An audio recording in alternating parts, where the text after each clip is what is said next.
There are a few that we're going to hear from today that have requests that didn't meet the guidelines, or they just are requesting a little something more different.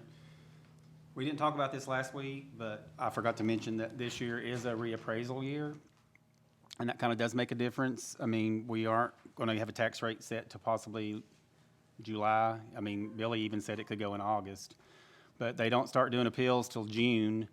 Sometimes that runs into July, and we won't send our tax assessment, I guess, to the state until every appeal's done. And so, right.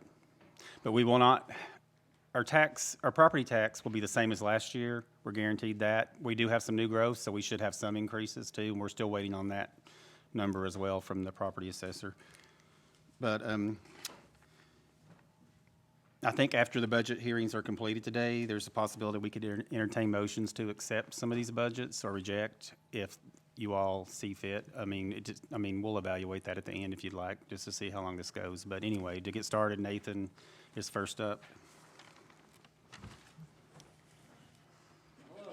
I want to take the opportunity, because I know this is also televised and will be rebroadcasted, in regards to the coronavirus. A lot of conversation. We do want the public to make sure that they are making sure they're getting their information from the right source. There's a lot of misinformation, a lot of misconstrued information, so that people are listening to the right sources on the information they're getting. The CDC, the World Health Organization, the Tennessee Department of Health, getting the information from there so you get more reliable information on what is going on and how for them to best to proceed with that. So wanted to take that opportunity. And if I may chime in, the website is www.cdc.gov. Where you can get all the information. Yeah. You can get the true count of where confirmed cases are and how to handle things. But thank you, Yeah, Nathan. and I believe they update those daily. It's actually quite often. It's more than just once a day, but yes. And right now, there are 17 known cases in the state of Tennessee, one of which is in Knox County.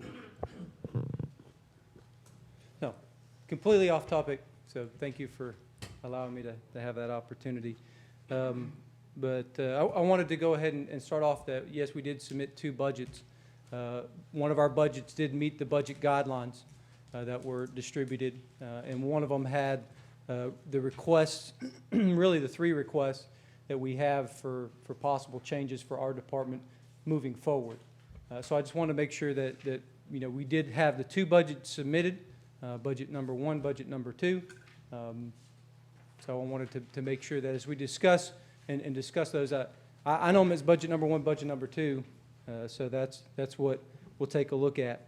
But budget number 1, like I said, did have some requests, really 3 requests.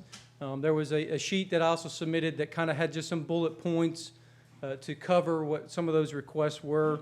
One of them was to fund the assistant director, which is the second in command position. There was another one that readdressed the change of schedule. We talked about that a little bit last year, kind of bring that back up, but I've modified that schedule in a way that it would require less people, therefore would have a lower cost to implement that. And then to also add a Monday through Friday advanced life support ambulance. And really, I believe that the call volume is there for that to pay for itself. So those were the 3 changes or additional requests that didn't meet the guidelines that we were submitting in budget number 1. So you could see that in a budget, what would that look like? That's why there was 2 different budgets, is so you could actually see as a budget as a whole what those 3 requests would look like if they were approved and implemented this year. Now, for the change in the shift schedule, that was not a July 1 start. That would be a January 1 start. So we didn't say, hey, this is the budget we would need for the whole year. We were saying if this was implemented, this was approved, we wouldn't start the new schedule until January 1, which would give us time to recruit and get our staff ready to make that change in schedule, because it would require 9 more medics and EMTs to do that schedule. So there was time that was allowed to do that. Now, what that means also is that fiscal year ending '21 would be a partial year for funding for that. So fiscal year '22 would actually have a higher funding cost to do that. I definitely wanted to make sure that we brought those about, and we talked about those and made sure that you guys understand those requests as we're asking them. But hopefully you guys had the bulletin that it's got our letterhead on it that kind of showed that to you. Yes, sir. Yep. Yeah. So I think there's the first 3 pages kind of just have some bullet breakdowns of those. The second page was the 3 requests we had, bullet points of why we're having those requests. So the assistant director position is one of the greatest needs in our organization currently has. Right now, I'm serving both the role as operations chief and director, which are 2 different sets of responsibilities, and is very difficult, really, to be honest with you, is impossible for me to fully meet all responsibilities for both of those positions. So we're going to have gaps in our organization, especially the leadership side, for implementation, continuity, oversight from a management perspective, and we're experiencing those. So that would allow for us to have better oversight operations, better involvement from one specific leader in our operations. And I do want to say, yes, we used to have this position, but this position and the funding was cut in the budget last year. If you go back and look at last year and the year before, we spent less in our medical personnel, which is where this position is housed. So that's a direct correlation. We cut the position. We didn't reappropriate the funds. We cut the position and cut the funding for it. And we asked and we didn't implement that position last year, but we're asking that we bring that back out. And we are experiencing setbacks in our organization. There are times that we have issues, concerns, complaints, and really they should take maybe 2 or 3 weeks to resolve. They're taking 4 to 6 weeks to resolve just because of how busy I'm having to deal with things. It's causing gaps and issues on that end. And that's just a product of trying to do both of those jobs. And I just wanted to bring that to your all's attention and ask that that be considered for added back to our positions and staffing for this year. I don't know if we wanted to stop at each one and maybe have conversation, Chairman? We've got about 5 minutes and then we'll have questions, so. Okay. Better schedule. Again, going back to our employees, they work an average of 56 hours a week. 39 of our current employees do that. We're trying to bump that down to 45. 56 hours a week for a long period of time. What I'm hearing from my staff when I talk to them about it is, it's yes, sometimes it is the 24 hours, but really it's the compounding effect. You have it 24 hours, and then you're off. Then you have it 24 hours, and being 1 day on, 2 days off, it starts to build, and it starts to. That's where they start seeing the issues as a compounding effect. So that's why we've elected to moving to a 24/72. With a modified, what that does, and the reason it's modified, so why it needs less people, is we would take our current day truck, and we would reappropriate those people, and we're going to build in an extra 12-hour shift 13 times a year. That we would have 2 additional people each day that would staff and man that day truck that we would reappropriate those staff. That's why it's 9 people instead of 13 people that we would need. Where last year when we asked for 24/72, it was 13 people. We've modified it, and I really got that from a gentleman in Florence, South Carolina. He's modified his schedule, and he started it back in 2013. He had a lot of similar issues to what we had. Low retention issues, trouble finding staff, burnout, morale issues, tired staff, increased use of sick time. He implemented it and saw dramatic changes within his department. He's got a waiting list for employees. Although he does say it's not a magic wand, it doesn't solve all your problems. People still are going to leave, and that's understandable. People do still leave good jobs, so for all kinds of different reasons. But he did really highlight that it had a dramatic impact. I know Hamilton County, Chattanooga is switching to a 24/72 schedule, and I believe McMinn County AMR is already on a 24/72 schedule. So this isn't necessarily the first one to do it, but I really do believe it also sets us apart. Everyone else around us is a traditional 24 on 48, or they do work the 12-hour shifts if they're in a higher utility, like Knox County, where in the higher usage situation, that 24 hours doesn't make sense. I do want to encourage that this is a transition schedule. If we get to the position that 24-hour shift routinely is not right, then we need to convert that truck to a 12-hour shift. So that is something that our department agrees with, and our department is saying that this is kind of that transition schedule to when that happens, that we would have to make some modifications and change that based on the truck and the workload it's getting. And then, again, the asking for an additional staffed ambulance, the call volumes there, talking to facilities and the calls that we're turning away, the convalescent call volumes there, I believe, to pay for itself. So that's what you'll see in Budget 1 and Budget 2, you'll have different amounts for revenue. Budget number 1 has a higher revenue projection because I believe revenue will increase by $165,000. Budget number 2 is $165,000 less than budget number 1. So that's why you see the differences in revenue between the two budgets. The expenditures for budget number 2, again, it does follow the guidelines. We did decrease it by 0.5% from last year's budget, but it also is an unbalanced budget. But I know Robbie was talking about some things here recently in regards to state retirement that would actually decrease that number even more. And an additional thing we could consider, we do have a loan that still has 2 payments left on it, next year and the year after. We could consider paying that loan off now with reserves that EMS has, which would decrease our operating revenue needed for next year by an additional $35,000. So in the next 2 years, $35,000 each year for paying that loan off. If we pay it off now, then that takes it out of the operating budget for next year and decreases our budget ask again even more for next year. So a couple things to consider on that side. So let me remind the committee, if you've got questions, because if we're gonna follow our agenda, he's already took his 15 minutes. We can always bring him back to another hearing. You can always email him questions if you have based on his presentation, but it's the pleasure of committee how you wanna proceed. If you just wanna do the hearings of all 4 or 5 of these, we can, questions at the end, or just take questions as we go. But I wanna give them ample time to give their spiel.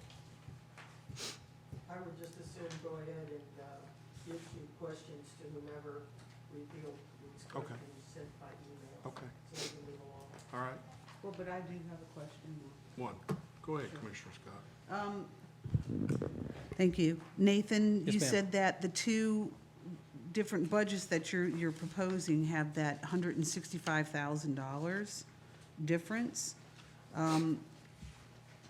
You know, keeping into consideration that we do have the pandemic going on right now, are you going to be filing for federal grant money and/or, you know, a request of funding due to the coronavirus? And the reason why I'm asking is, especially with that second budget request, that's going to increase those, I would think, increase a need for funding. The second one? So the second one, really, there's not hardly much difference in expenditures between the first and the second. There's some slight differences, but not major ones, like medical supplies is the same amount. But it's based on staffing as well. I mean, you've even pointed out that the second one is increasing capabilities for convalescent demand. Right. That's where they're expecting the hardest hit to be. Well, so the last time we dealt with a pandemic was the avian bird flu, and we had a lot of discussions.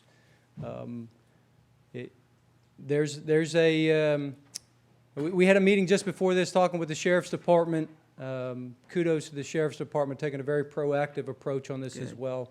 But Here's the issue. When it becomes a pandemic, when it becomes a true pandemic, that people are sick and they're not coming to work, EMS is the same. We will be operating much like everyone else on 50% of our staff. So to say that, and at the same time, that means convalescence won't happen. People won't be taken to dialysis. People won't be taken to doctor's appointments. We won't have the staff to accommodate that. Okay.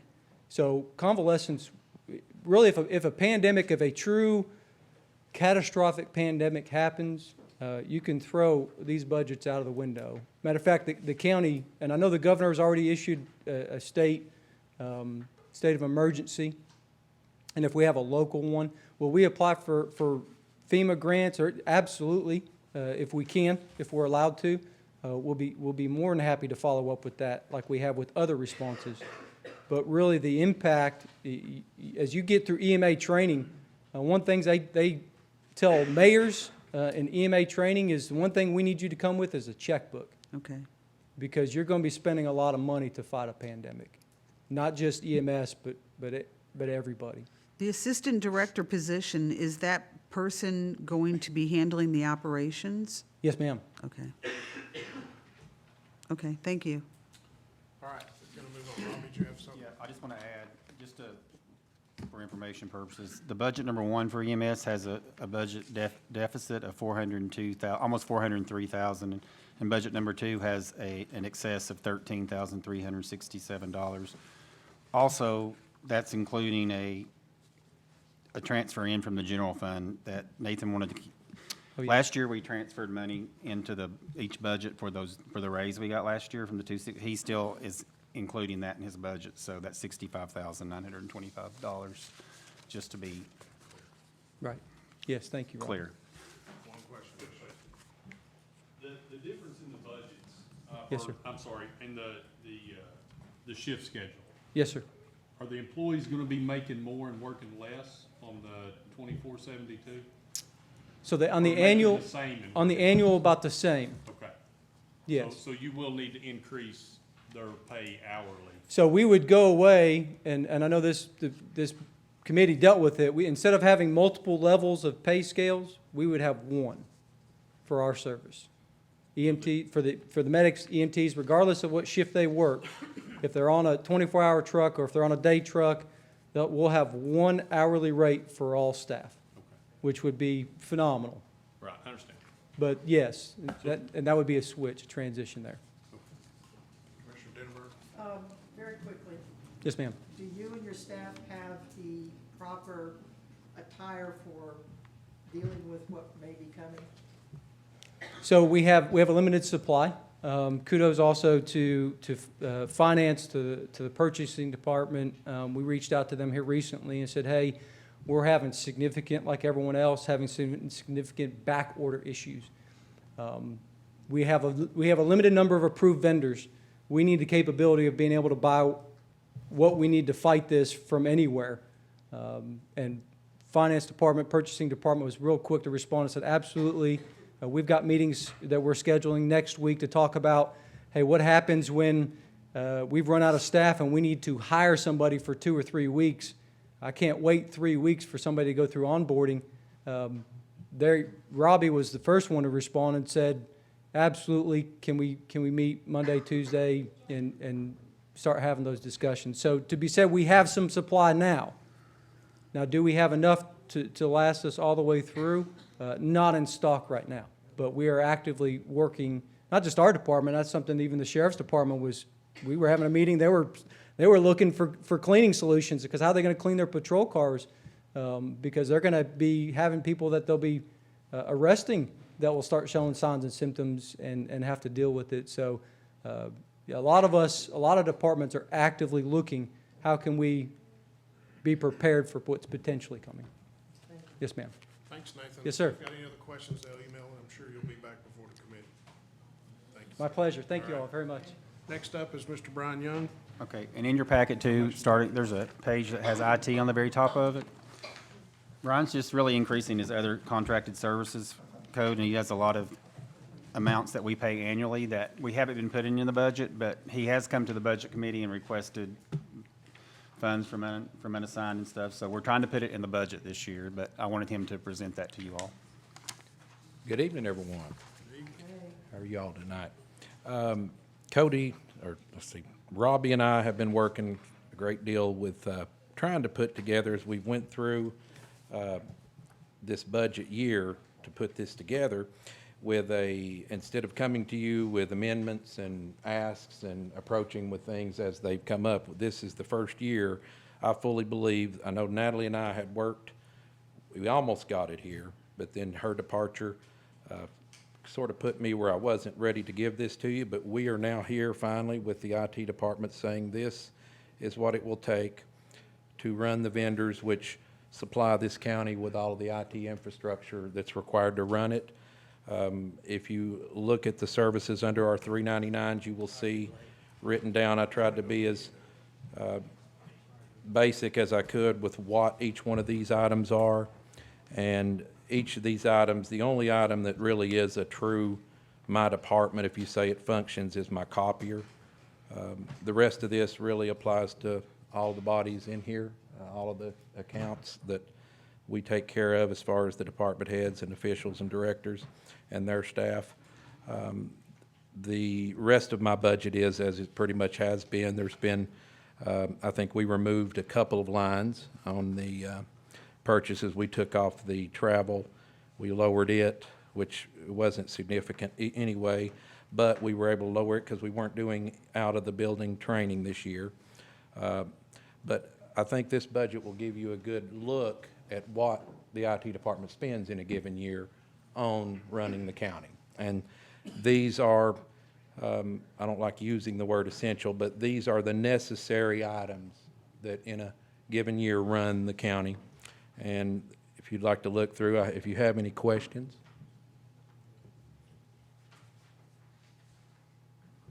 I yield back to the chair. Oh, there's Jerry. So sorry to be late, but I'm just late. Ms. Teresa. Thank you. Brian, in a nutshell, what is your increase? Is it due to contracted services?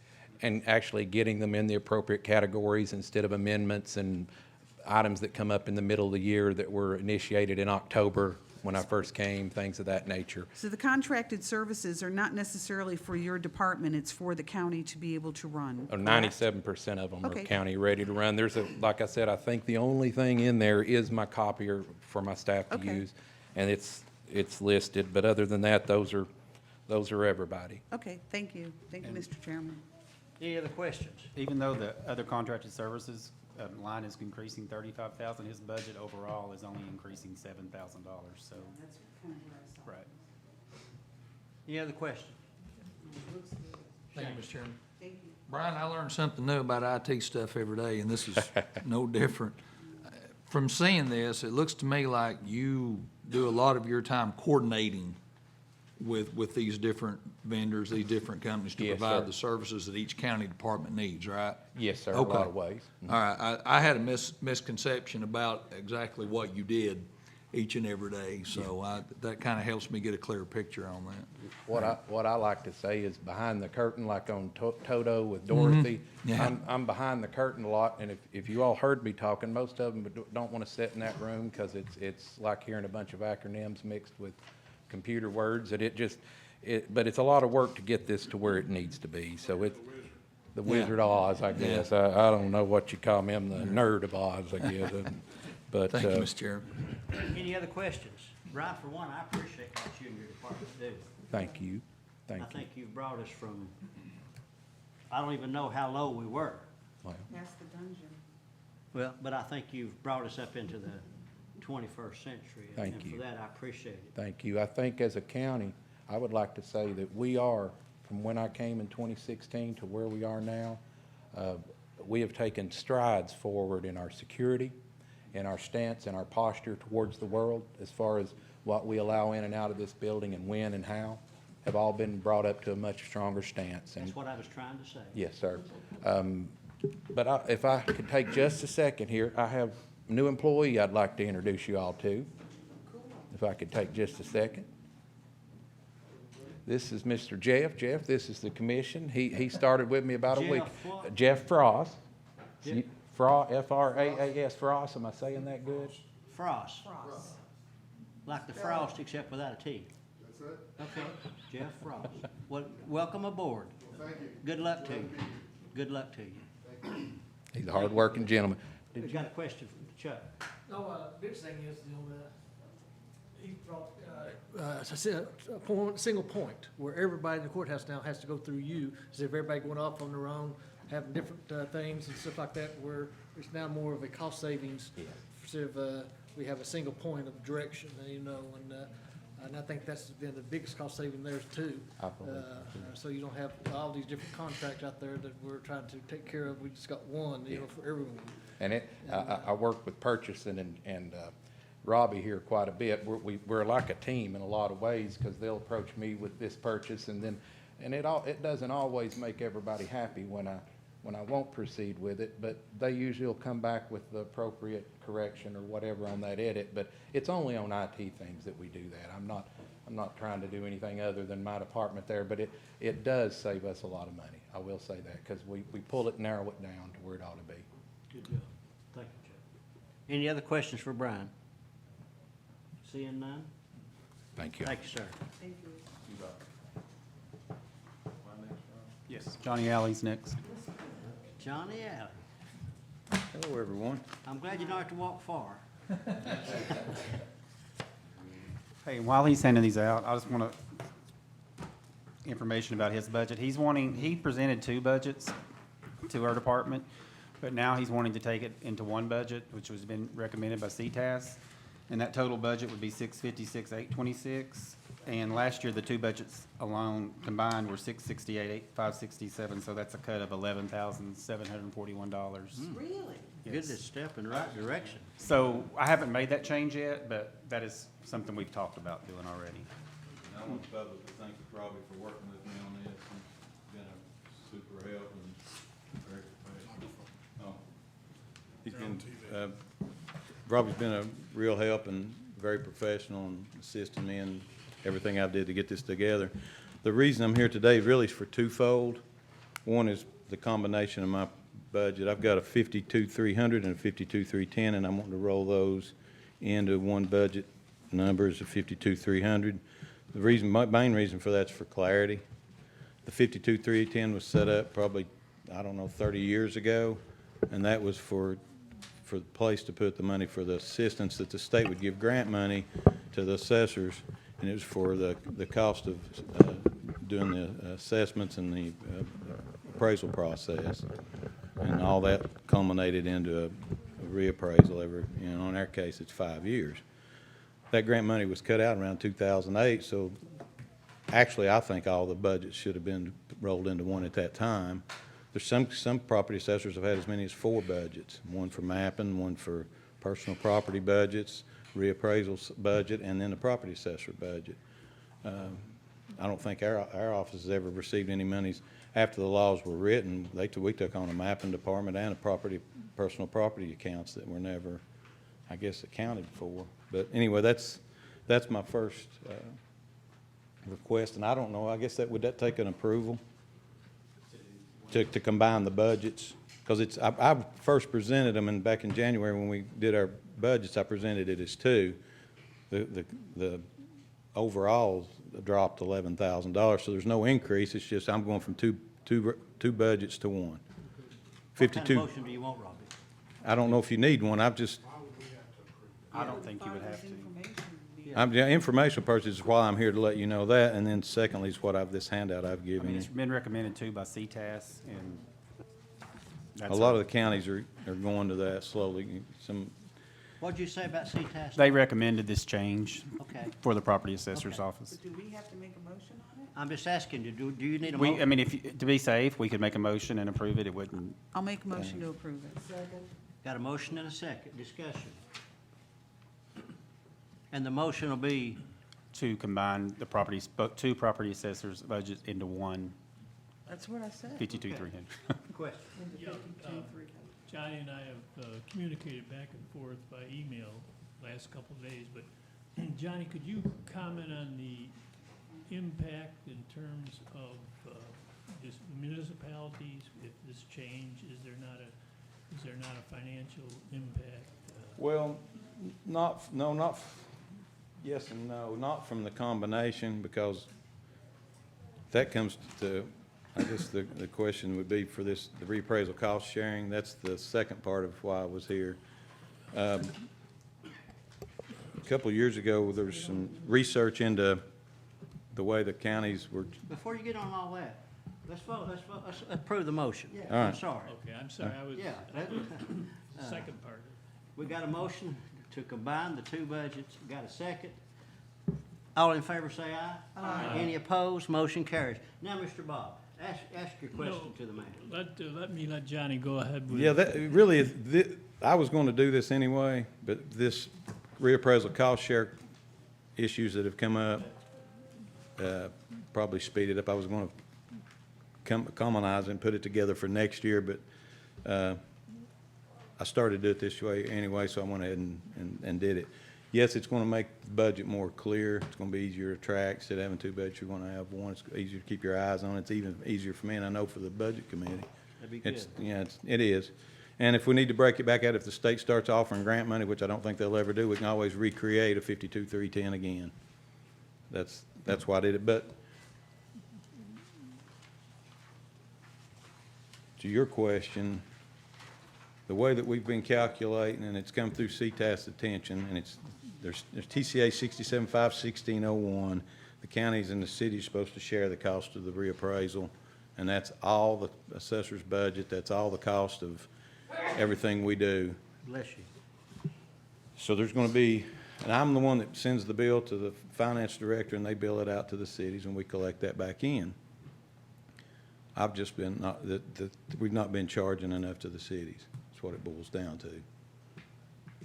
So I guess the reason I'm telling you this is to get ahead of the game. I've come out early. This is actually the CTAS training module they've been using for 1.5 or 2 years. I might not be able to answer all the questions, and I think I can answer most. With that being said, the bill that I'm going to give to Robbie to mail out to the cities is going to be substantially larger than it was in the last several years. And that's per TCA code. I'm back with CTAS, with the Department of Property Assessments, and they've defined some of the regulations. We weren't using all the costs associated with my office, and while we were billing, we were just using a portion, and CTAS, after they've dug into it and looked, it's come out to we need to use all costs. Do the cities realize they're going to receive a larger bill? Yes, they do now. I've talked to all the city finance directors or city managers, and the Clinton, I've only talked to the city mayor. I've not been able to, I've missed the call back and forth with the finance director. And most are, Norris had a few questions, but Oak Ridge seems okay. They're going to look into the law, make sure that everything's okay with them. Clinton, I don't know, but Oak Ridge, that's what they said. I've talked to the finance director and the city manager there, and Ramon at Oliver Springs, Scott at Norris, and Michael Foster with Rocky Top. Okay. Mr. Bob, does that answer your question? Yes, I just wanted to point out there is an impact on the municipalities. Any Yes, other questions for Johnny? yes. And I've got the figures. I mean, if CTAS has actually calculated these if you need them now. CTAS will be with me Monday night at the commission meeting. They're in training right now, and they couldn't, on short notice, they couldn't come. But I wanted to come out with this early so the cities can plan for this in their budgeting process for the upcoming year. I'm supposed to announce it in May on a reappraisal year, so some of the Oak Ridge budget goes out in June, or their tax billing goes out in June, and Norris goes out in July. If I waited till May, it'd be put them under a real big strain.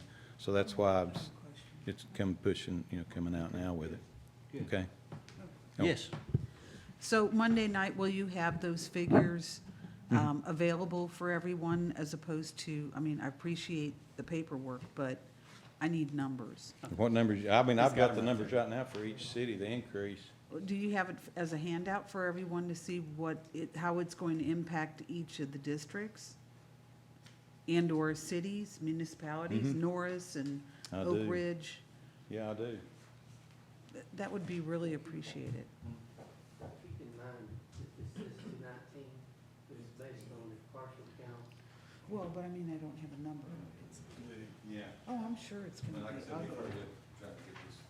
but I wanna know. John, if you've got one for the commissioners in the audience, I'd How it's appreciate going it. to affect the Okay. city of Oak If you've got plenty. And I, y'all make We're more gonna if get we need to. Ridge. We're gonna get calls. It's a little hard to track. I can break it up with you all. Okay, please. It's substantial. Yeah, sure, that's what I'm saying. Just keep in mind that these are, well, Billy, what'd you say then?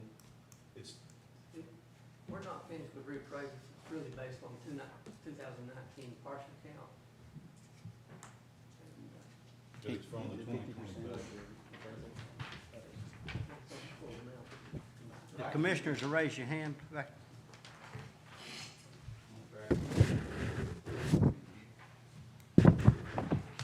Thank you, John. Oh, you're welcome. Now tell us what we're looking at. Well, you can just go down to, the front one's Clinton, you can go to the bottom at the 46,563. You see that in the orange? Yes, sir. That's what they're gonna be charged in May of 2020 when I sent them the bill. Last year it was 3,501.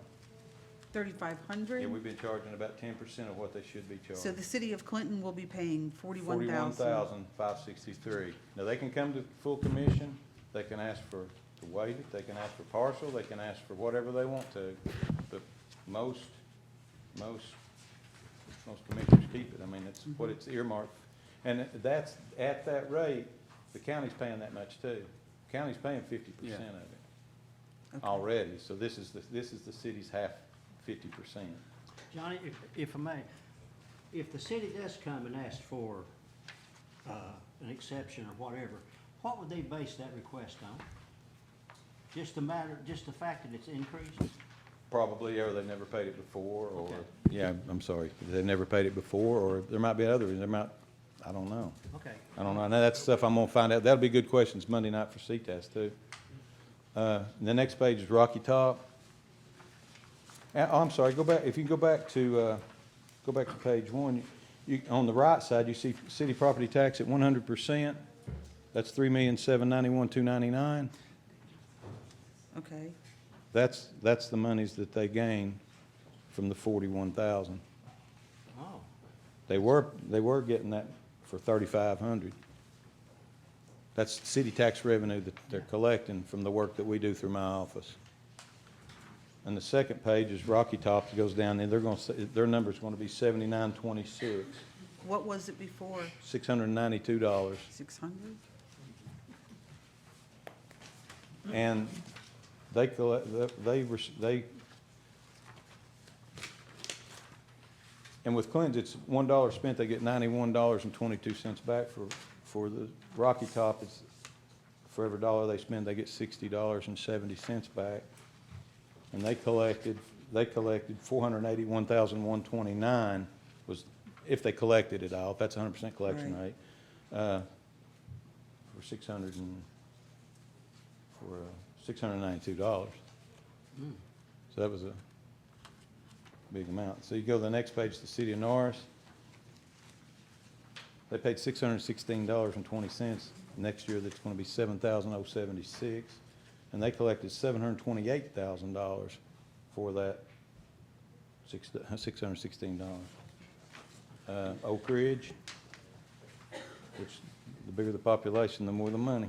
City of Oak Ridge is $103,951. Right, and they paid $9,126 last year. $9,100? Yeah, and they collected $16,981,000.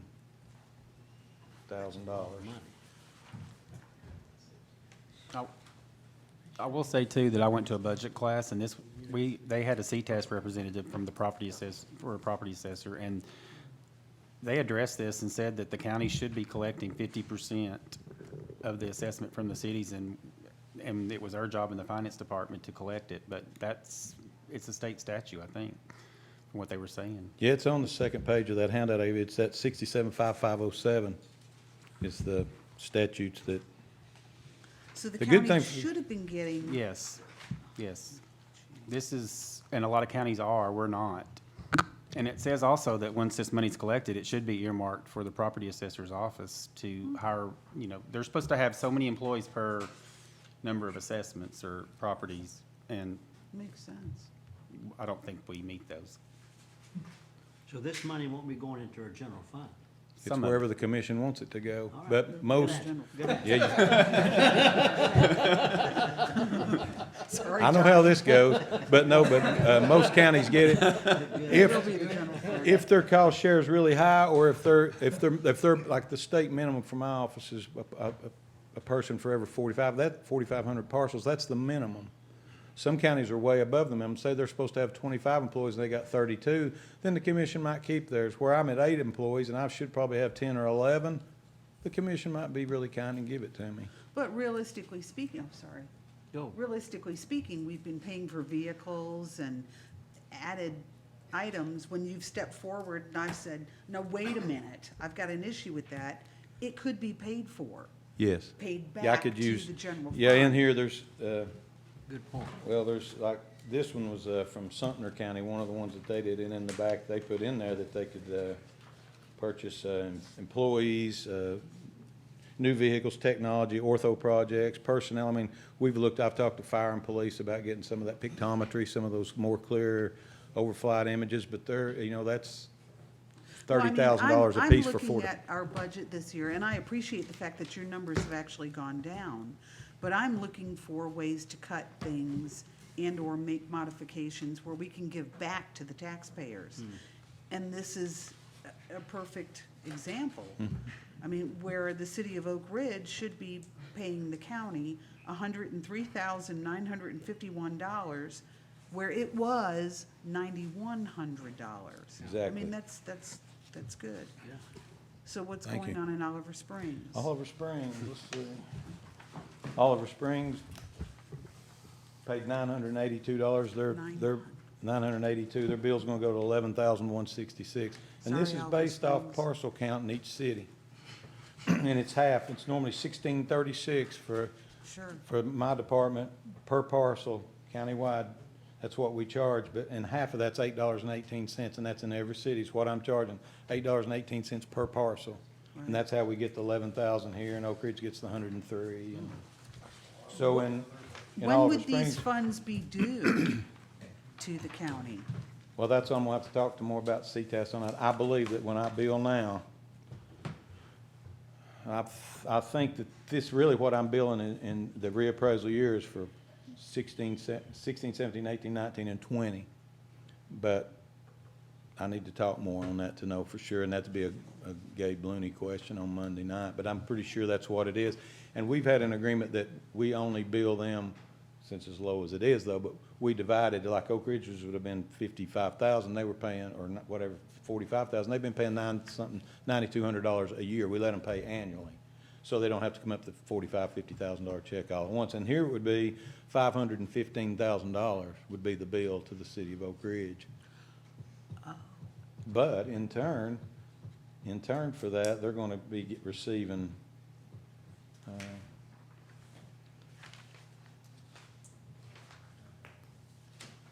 I'm trying to figure out the. For every dollar spent, they get 163, is that what you're saying?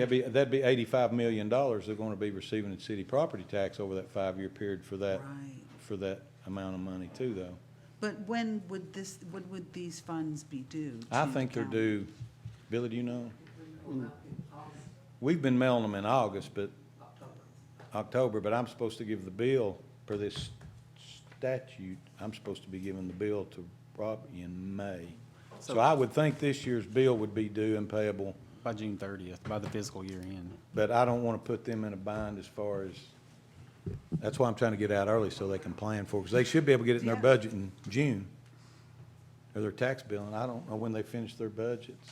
That's why I've called all the finance directors Sure. first, so they didn't have panic.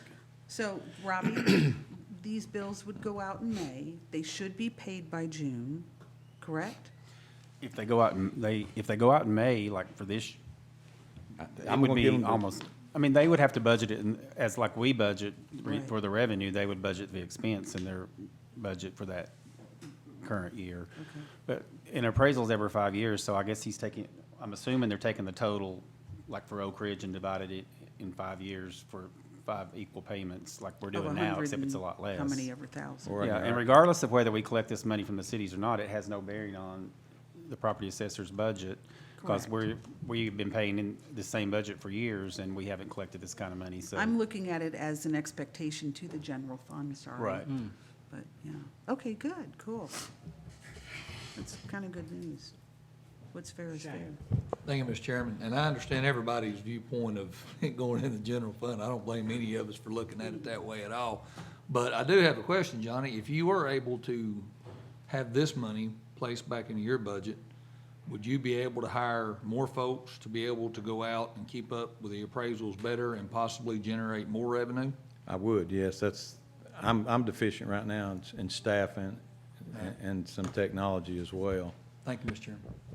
Any other That's the- questions? Cool, that's informative. Seeing none, we thank you, sir. Thank you. Any more questions? All right, thank you.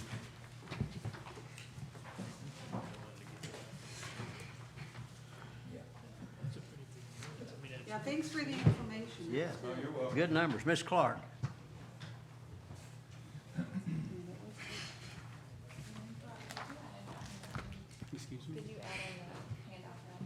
You know what, I don't think I did. I gave them, I sent them the email that you sent me, but that was it.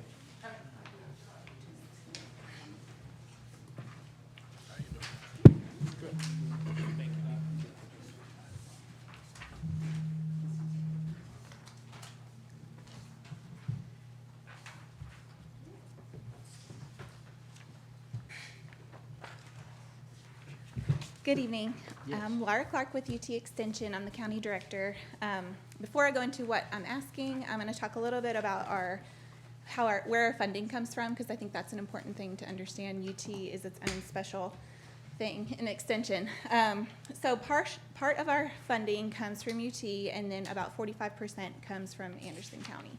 So stop me if I confuse anybody. So we have 3 agent positions: an agriculture agent, 4-H, and family and consumer sciences.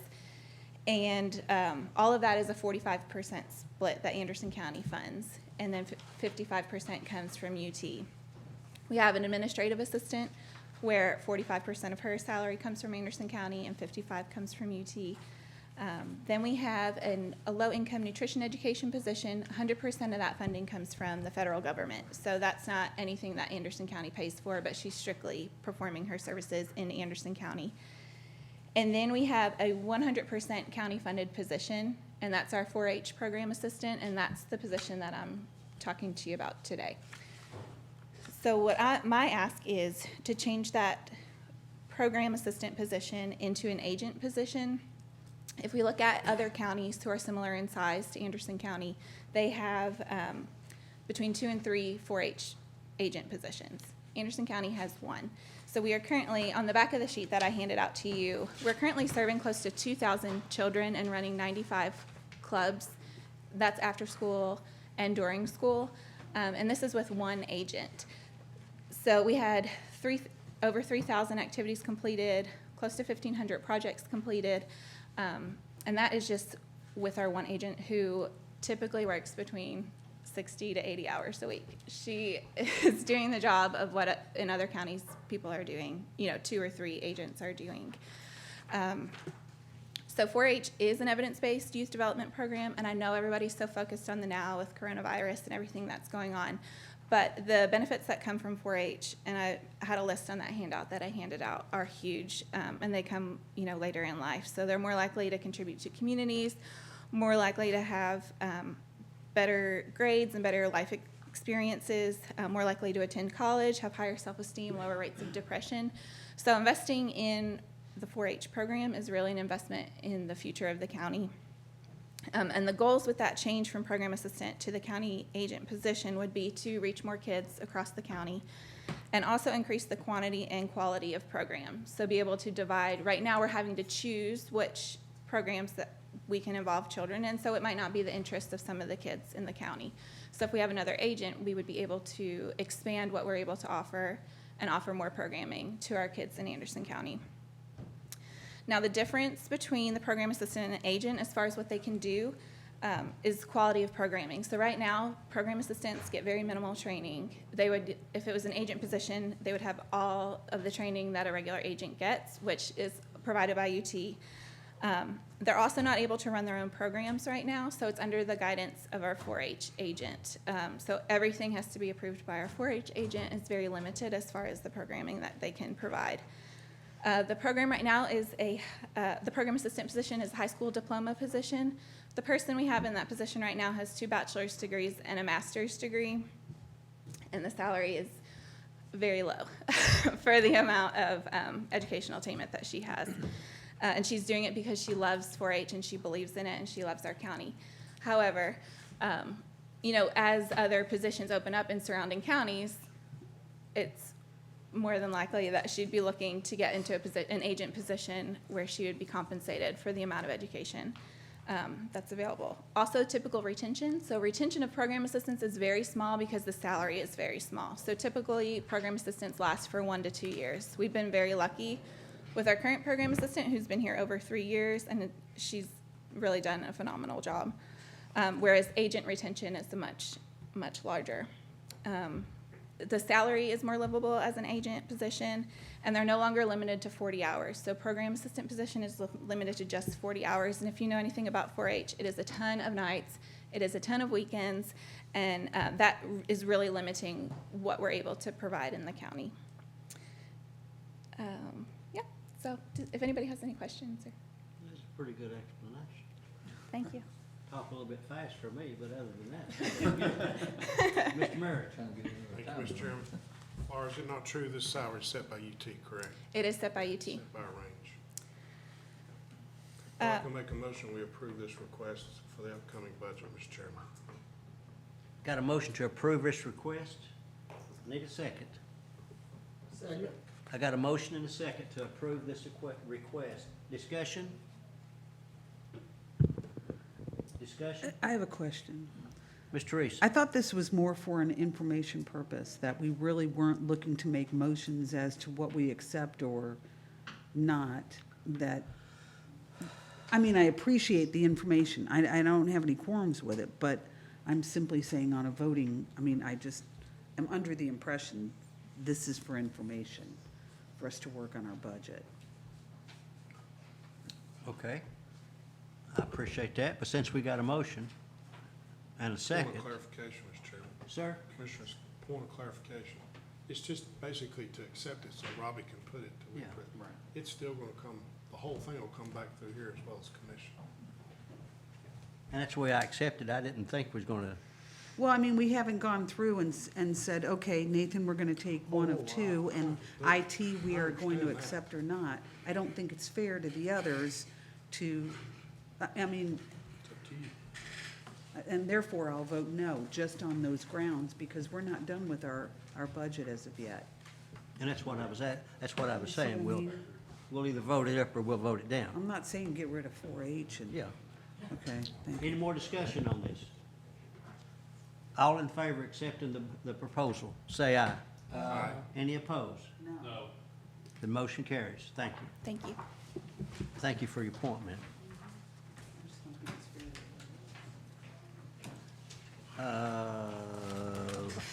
Last is Cherie. Ms. Phillips, She is here. I didn't see her. she ain't left us. We're all gonna have to hunker down. Come on down. Hello. Hello, ma'am. Thank you for letting me come and ask about this. Robbie, did you send out? I'll put your letter in there and your budget. Okay.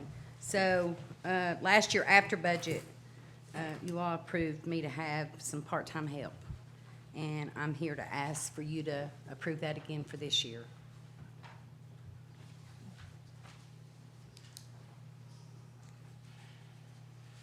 You're asking what now? You approved me to have some part-time help last Yes? year. Okay. And I'm here to ask for you to approve that again for this year. Last year, we gave the senior center $30,000 for salaries and fringe.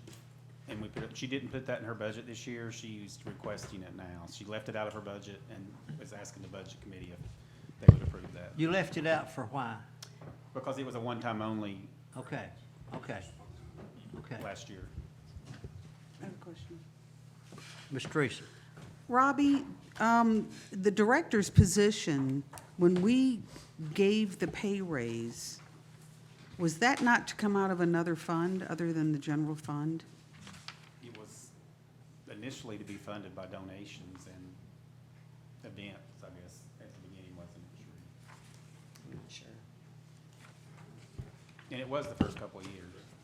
But last year it wasn't, correct? No.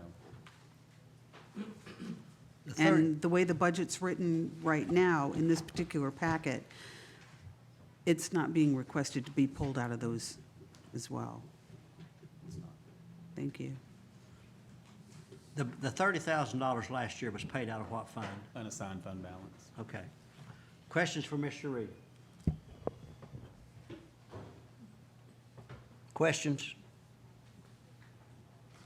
I got one, Mr. Chairman. Please. Sheree, do you still have this person, or have you expended the Have two. 30,000? So where are you at in the 30,000 from last year? Probably have maybe more questions. Can she make it to June? Yes. She did, I mean, we almost were halfway through the year before we hired anybody, or Okay. pretty close, so. And the reason being, can I explain that? Excuse me. I receive Title V workers, and I'm not sure if y'all know what those are, but it's through a grant that I get. And so to help them out, I wanted to hire because that helps their, and of course, ensures me to continue to receive Title V workers. So that's why it took so long. Thank you, Mr. Chairman. Any other questions, Ms. Catherine?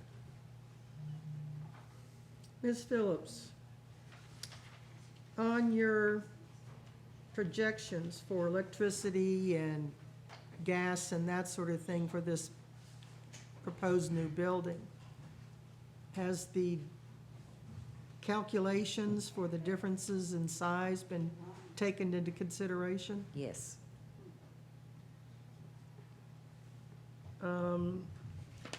What was the square footage of the place that you currently occupy? 24, And the new place is how many?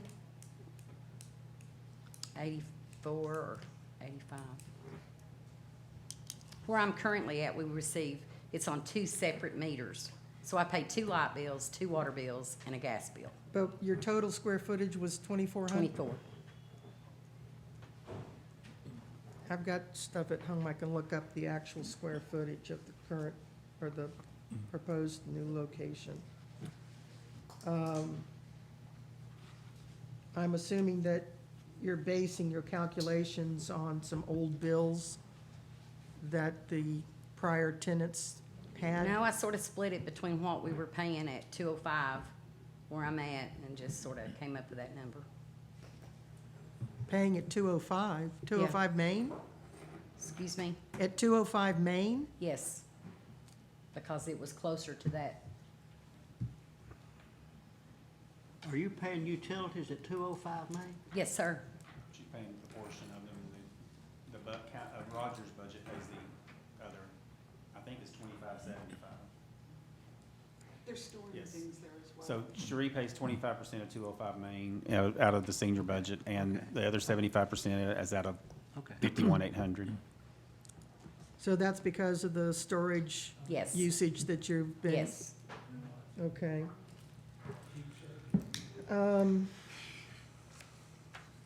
I'm assuming that under the communication cellular / pager, that you're being either reimbursed or someone is paying, we're paying for your cell phone? We have a, it's It my was cell phone, yes. $830, It's, 702 in 19. yeah, it's about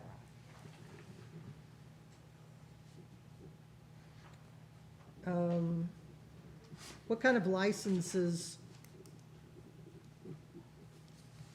do you need for, well, one of the items, That's for my Excuse me. senior stat. I'm sorry? It's called Senior Stat Machine. So each senior has a card, sort of like this, okay, and they're assigned to it. So when they come in, they scan it, and they mark what they're doing that day. well, what does that have to do with a license? There's a license we have to have each year to be able to use that system. That Okay. software. Okay. And what are rentals? What do you rent? My copier, That's the rentals is the fee for the building they're in right now, that So we're that's the paying. rent that their monthly Yes, we rent. haven't taken that out of the budget yet because of the new property in Mariner Point hasn't been finalized. Everything's still in the budget I the just wanted same. to be, I thought Yes. that's what it was. I just wanted to be sure. Thank you. and I'm supposed to continue to pay that amount even after we, Right, that'll go into the 151 debt service if we approved, if the Okay. commission approves the purchase of that building, which they have, but in the MOU, there were some questions, so I don't consider it And finalized yet. what about disposal fees? that's my dumpster. Your dumpster? Mhm. Okay. I think that's pretty much all that I may have. Thank you. Any other questions? Mr. Yeah, Bob? I just wanted to ask, moving to the new building, do you see a lot of program changes? And would that, We'll be able to add a lot more programs. how will that impact your staffing, do you think? Assuming you still have the part-time. That's one reason why I still need to keep these part-time. And I have talked with Title V, and they're currently looking for more help if we do get to move into that building. So possibly 2 more workers from them, hopefully. Thank you. Any other questions? Mr. Treese? You said that your square footage right now is 2,400 square feet, and this other building is 8,500 square feet, but your electricity is only going to go up $1,400 a year, although the building that you're moving into is 4 times the size? Okay, thank you. Well, she told us where she got those numbers. I don't understand. Well, there's no way for her to determine Yeah, what it's I going mean, to I be. really didn't know how to determine that. I don't think that they made those changes yet as far as the Well, budget for electric.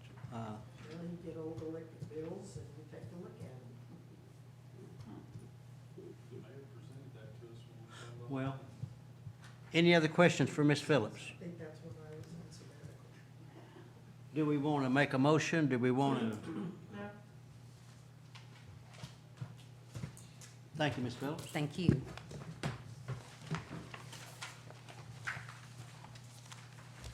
Robbie? Yeah, that's it for budget hearings. Oh, thank you. Yes, yes, sure, go ahead. Mr. Shane? Robbie, I think I know the answer to this, but I have been asked by some department heads, so just for clarification, and you may have already done this. When we started, we said, let's start with your line item budget. We'll talk about any possibility of pay increases and capital purchases later on. Have we reached that point yet? And if so, do you have a mechanism in place to notify them that now's the time, or is that something you've already taken care of? Everybody turned in their budget the same as last year, and I think if there was any pay increases, it would be across the board and up to this committee. Okay. And in fact, I gave Rick a copy of this earlier, but I did a little scenario for raises possible, that it shows if you did a 1%, 2%, 3% bonuses, like we did a couple of years ago, if you did certain, it just shows what it would cost the county. Where did these numbers come from, Bobby? Come from, or what is being put in the budget for salaries right now, proposed budgets. Thank you. So if this is something you can still pass budgets, and like we did last year, we can pass the budgets as are, and you can add pay increases later, because that only affects, salaries and fringe benefits. But this tells you, this gives you an idea what that would cost for each, scenario, 1%, 2%. So it kind of gives you some kind of idea what you're playing with there. Good job. Thank you. Yeah. Mr. Meredith? Thank you, Mr. Chairman. Robbie, just for clarification, you said before the chairman got here about the certified tax rate's not gonna be till probably July. Could be July, or Billy even said it could go into August. That doesn't mean that we can't approve budgets and have them sitting there. But you wouldn't have the tax rate. No, we wouldn't, because to get a budget set, you have to have a tax resolution and an appropriation resolution. So we can't, we're kind of, there's a lot of moving parts to this year's budget, with the Because of reappraisal being the biggest. I don't see how we pass it. Personally, I don't see how. Well, you are going to get the same amount of money as you had last Yeah, year for right. property tax, at least. And we know our sales tax has increased a lot, since that's why we're sitting here with almost $900,000 in excess for general fund right now. Does that include the money? That does include the retirement. I have made those changes. Okay. The 5.2% is what rate we're going to use this year. I talked with the school department, and they agreed with that. And with that rate, if you look at the page that has fund balances on it, that I gave you, that the Anderson County government based on department proposed budgets, general fund excess is $984,289 right now. But keep in mind, we're doing the ESG loan, and some of that, a penny or two may have to be moved to 151 to cover that loan, although we did some refunding, and I think we're only going to be $150,000 short in 151. We didn't take into account for any utility cost for this budget based on ESG savings, because we don't know if we're going to have that completed in time. I mean, it should be done by June, is the word I've been told by the mayor, but if it's not, I mean, we don't really know how to adjust for utility budgets yet. So that could mean that utilities would have a big, excess in their budgets. Right. So there's a lot of, like I said, there's just a lot of moving parts. So You said it's 984 what? it's 984, 289. 289. Almost every budget has an excess except EMS budget number one and the library fund, but they do have reserves that cover their. Any other questions? Any other thing, Budget Committee? Mr. Chuck? Of course, it's not now the time to do it. That's just something I'm gonna put bug in the ear so you start be thinking about it, looking at it and things of that nature. When I first came on the Budget Committee back in 2002, one of the two things that was a part of the operating budget that particular time there was the patrol cars for the sheriff and the ambulances and stuff, and they were not considered capital outlay. Because truly, they are not capital outlay, they are operating budget. I mean, that's just, that's what those departments operate with. And then when the budget started getting tight and things of that nature, that's when they pulled it out to try to keep having the tax increase and stuff. Somewhere in the future, I'd love to see us eventually put those two items back into the operating budget, since they are truly operating expenses. The other thing, when I came on the commission back in 2002, we had basically two law directors. We had, which is General Clark, and then we had Jay. Everybody on this commission cannot deny that Jay is totally swamped and overworked. He needs help. I thought he was supposed to be getting help. Remember? He's not gonna put in his budget, But he came to us. He has, and they've left. and he's not gonna put in his budget, he's not gonna ask anything. It's gonna take us to, saying, hey, we need another attorney, and put in another $75,000, $80,000, what it's gonna take to for him to hire another attorney to work for him, because if not, he's gonna have a heart attack, stroke, or something, trying to do all the work that we're asking for that poor old man to do. And, we got to step up to the plate and do something to take care of that particular office and provide all the work that is done in this county that they provide. 51,400. So that's my 2 cents. Thank you. Okay, thank you. And it's very possible that our Bull Run issue may cause a little more work in the legal department.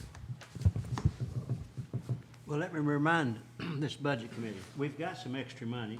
That's right why, now. that's why I'm bringing that up. Okay, That's a possibility, an opportunity this year to maybe put those in the budget. But the way you keep a little extra money is not spend all the extra money. So let's keep that in mind. And with that being said, we're adjourned. Wait, 1 second before you Yes, adjourn. I'm Let's sorry. talk about okay, so we have a budget meeting that's scheduled for the March 26th. I think the two Thursdays from today, and then the regular scheduled meeting is April 9th. So I don't know that we can have a budget meeting on the 26th, but all we're going to be doing is coming in and possibly voting on budget. Let's don't have one unless we need one. I don't think in my opinion, we can wait till April 9th to have that meeting and address.